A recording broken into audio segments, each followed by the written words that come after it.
Bonjour à toutes et bienvenue dans cette nouvelle vidéo. Alors aujourd'hui, on va parler de l'allaitement exclusif. C'est quoi l'allaitement exclusif? Quelles sont les recommandations? Jusqu'à quel âge on doit allaiter exclusivement nos enfants? Et surtout, comment faire pour le réussir au mieux? On va parler de tout ça ensemble dans cette vidéo.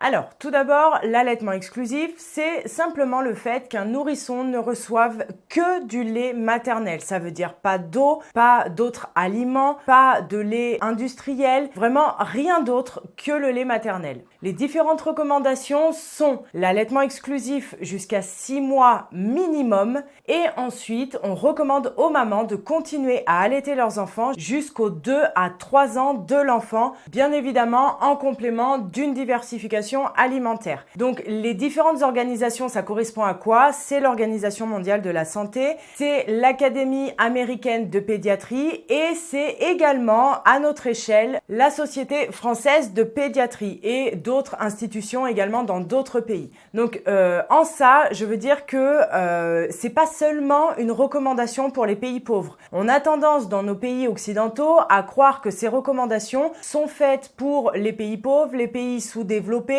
ou en voie de développement, mais pas pour les pays dits riches. Alors que c'est complètement faux. Ces recommandations sont bien pour tous les bébés de tout le monde entier.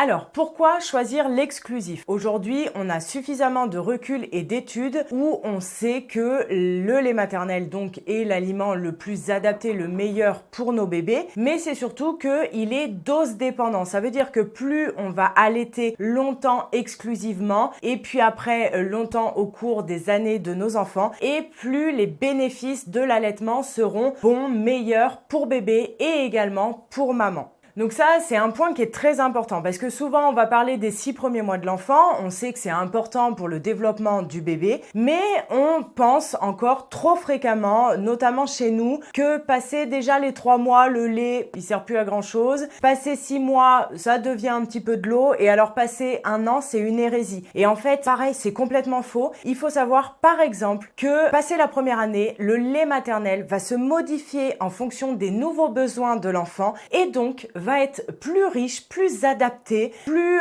riche également par exemple en anticorps pour le système immunitaire de nos enfants qui, après la période des 1 an, vont avoir un développement qui est quand même assez important où il y a vraiment des grandes acquisitions qui vont venir pour eux dans leur développement. Ils vont être aussi également en contact avec beaucoup plus de germes, de virus, de microbes, etc. Et le lait maternel est parfaitement adapté pour ça. C'est vraiment une fausse idée reçue de croire qu'après 1 an, ça ne sert plus à rien. Bien au contraire, il y a vraiment une grande efficacité à allaiter longtemps. C'est également valable, je pense notamment aux mamans qui ont eu de la difficulté pendant les 6 premiers mois, etc. et qui se demandent si ça vaut la peine de continuer. Sachez que l'allaitement au-delà de 6 mois, au-delà d'1 an est complètement différent de l'allaitement d'un nourrisson. Et oui, ça vaut la peine de continuer pour la santé de nos bébés, mais également pour la nôtre. Et puis, pourquoi on doit choisir l'exclusif? Choisir l'exclusif, c'est aussi la simplicité. Vraiment, quand la lactation, une fois que la lactation est bien établie, une fois que la maman et le bébé ont pris leur rythme de croisière, franchement, l'allaitement exclusif, c'est ce qui reste le plus simple. T'as tout sur toi, tout est pratique, tout est à bonne température, t'as pas de questions à te poser. Donc, c'est vraiment une question de simplicité et de praticité au quotidien. Alors maintenant, comment faire pour pratiquer l'exclusif au maximum, pour le réussir au mieux? Tout d'abord, il y a l'importance d'un bon démarrage. On le sait, les 15 premiers jours sont très importants pour établir la lactation, pour que la maman puisse aller à son seuil maximal de production et qu'elle puisse subvenir au mieux aux besoins de son bébé. Voilà, on le sait que le démarrage c'est important, on sait que c'est là où souvent, il y a beaucoup de mauvaises informations, il y a beaucoup de mauvais conseils qui vont conduire les mamans à soit passer au mix, soit sevrer leurs enfants de manière prématurée. Donc ça, c'est super important d'avoir donc les bonnes informations, de mettre en place les bonnes pratiques de l'allaitement et également d'être soutenu un maximum. On le sait aujourd'hui d'après les études et ça se voit dans le quotidien, les mamans qui sont le plus soutenues en général, réussissent mieux leur allaitement parce que elles ont des épaules sur qui compter en cas de moins bien. Elles ont des gens qui peuvent les soutenir et qui peuvent les orienter dans leur choix au fur et à mesure du temps. Donc le soutien, c'est important, notamment pour réussir l'exclusif.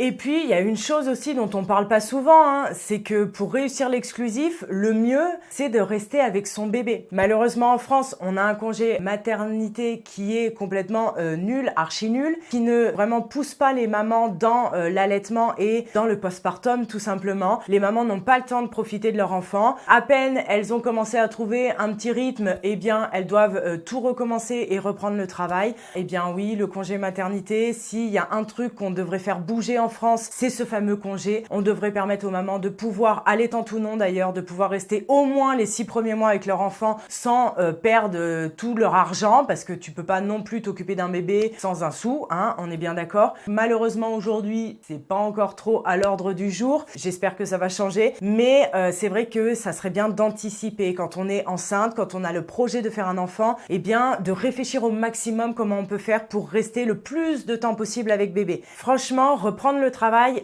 quand bébé a 4-5 mois, eh bien c'est un peu plus facile de s'organiser que quand le bébé a 2 mois et demi. Et c'est plus facile de réussir l'exclusif. Donc vraiment, on anticipe, on essaye de calculer parce que des fois, faire garder son enfant, ça va revenir peut-être plus cher que si eh bien tu perds un mois de salaire, etc. Donc vraiment, réfléchissez si vous pouvez faire avec le salaire de votre mari, si vous pouvez vivre sans 200 € de moins par mois, etc. Vraiment, tout est à calculer parce que plus vous allez pouvoir rester avec votre bébé et plus l'allaitement exclusif va être simple pour vous.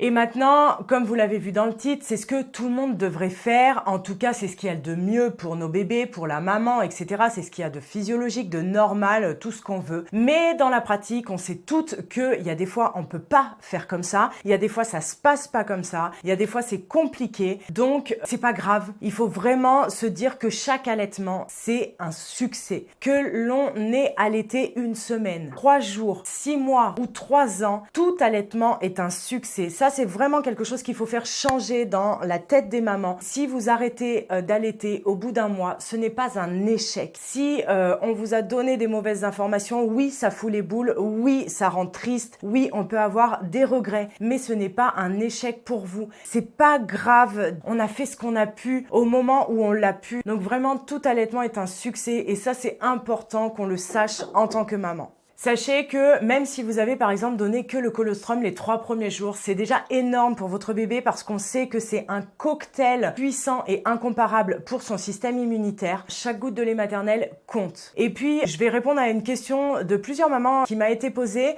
C'est si par exemple, on décide de faire du mix quand on va reprendre le travail, est-ce qu'on doit commencer par l'exclusif? Eh bien, c'est pas qu'on doit, mais vraiment, c'est mieux. En fait, c'est mieux pour vous et pour bébé. Déjà parce que le premier mois, la lactation va bien s'établir. Donc si on passe au mix au cours du premier mois, on sait que le sevrage va arriver de manière précoce. On sait que ça peut perturber bébé. D'ailleurs, les recommandations de l'OMS notamment recommandent aux mamans d'éviter au maximum la prise de compléments comme des compléments de lait artificiel avec un biberon ou alors la tétine parce que ça peut vraiment mettre à mal l'allaitement, mettre à mal l'installation de la lactation et aussi perturber la technique d'apprentissage pour que bébé apprenne à téter.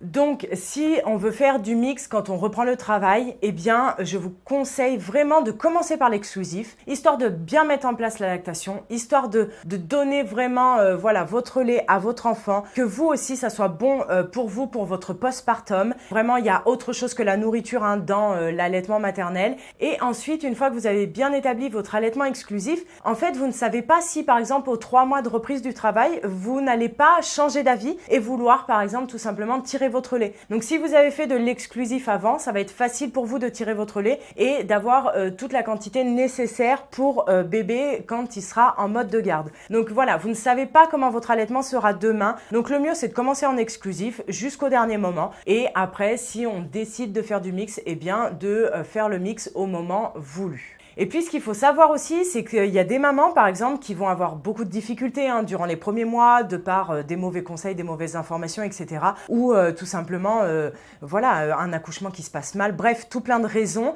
Et qui vont passer au mix, qui vont pas pouvoir fournir tout le lait nécessaire à leur bébé. Et qui, derrière, une fois que, par exemple, la diversification alimentaire est enclenchée, aux 6 mois, 7 mois de l'enfant, vont vouloir, redonner que leur propre lait lait maternel à leur enfant. Et donc ça, c'est tout à fait possible, hein. On sait que la relactation est possible, on sait que l'augmentation de production est possible même au cours des mois d'allaitement. On voit beaucoup de mamans faire ça, et donc des mamans par exemple qui ont eu un allaitement, un démarrage même compliqué, eh bien réussissent à allaiter leur enfant jusque 2 ans, parce que après, voilà, comme je vous dis, l'allaitement au long cours c'est différent. Il y a tout plein d'allaitements possibles. Je pense notamment également aux mamans de tir allaitantes, d'ailleurs à qui je tire mon chapeau, parce que pour moi c'est vraiment la manière la plus compliquée de nourrir son enfant, parce que ça prend un peu toutes les contraintes des différentes manières, et il y a des mamans pour qui ça va très bien, ça fonctionne très bien, elles sont vraiment satisfaites de ça. D'ailleurs moi j'ai rencontré une personne comme ça qui a essayé de mettre son bébé au sein, mais vraiment qui a trouvé dans le tir allaitement la manière la plus normale pour elle de nourrir son bébé. Ça lui allait très bien, ça exigeait énormément de contraintes, mais elle a fait ça pendant plus d'1 an pour ses 2 petites filles. Et puis après je sais qu'il y a des tir allaitantes qui malheureusement n'ont pas eu le choix et qui ont continué à vouloir donner bien leur lait à leur enfant, et qui ont tir allaité pendant des mois voire des années. Donc vraiment chaque allaitement est différent, et c'est pour ça que c'était important dans cette vidéo de dire que oui, ça c'est les recommandations, oui c'est ce qui est le mieux de manière optimale pour tout le monde, mais que dans la pratique il y a des fois c'est pas possible, il y a des fois il s'est passé des circonstances, il faut pas culpabiliser, il faut pas être trop triste, il faut se dire que chaque goutte compte, que chaque allaitement est différent et que chaque allaitement apporte son lot de bienfaits à la maman et au bébé. Donc vraiment rassurez-vous, et puis sachez que si voilà, ça s'est pas passé au premier, vous pouvez réussir à le faire au deuxième. Bref, vraiment c'était un mot d'encouragement pour toutes les mamans. Donc d'ailleurs, n'hésitez pas à aller voir en dessous de la vidéo mon programme Lactantia. Il est vraiment conçu justement pour donner toutes les clés, pour donner toutes les bonnes pratiques, toutes les bonnes informations pour aider la mise en place de l'allaitement et l'allaitement au long cours. Donc n'hésitez pas à aller voir. Pour toutes les autres, eh bien merci de vous abonner à ma chaîne si c'est pas déjà fait, de liker la vidéo, de la partager un maximum. Et moi je vous retrouve dans une prochaine vidéo. Ciao!